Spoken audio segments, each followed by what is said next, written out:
এই জন্যই আল্লাহ বলে আকাশটা রাখছি খুঁটি ছাড়া, যাতে তুই দেখিস আর বুঝিস যে এটাকে যদি আমি খুঁটি ছাড়া দাঁড় করাইতে পারি, তাইলে তোকেও আমি খাড়ার উপরে নাচাইতে পারি। তোর বাবা দরকার ছিল বিশাল সূর্যটাকে যদি আমি মহাশূন্যের ভিতরে রাইখা যদি আমি এটাকে ঘন্টায় 6 লক্ষ কিলোমিটার বেগে যদি দৌড়াইতে পারি, যেটা তোদের দুনিয়ার থেকে 13 লক্ষ গুণ বড়, আমি আল্লাহ যদি এটা পারি, তাহলে তোর মতো 3.5 একটা মানুষ, 6 ফিট 6.5 ফিটের একটা মানুষকেও আমি বাধ্য করতে পারি।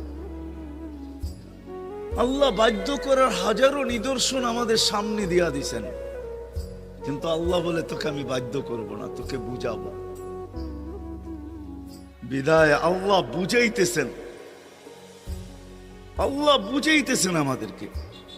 বিদায় কথা যেখানে শুরু ওইখানে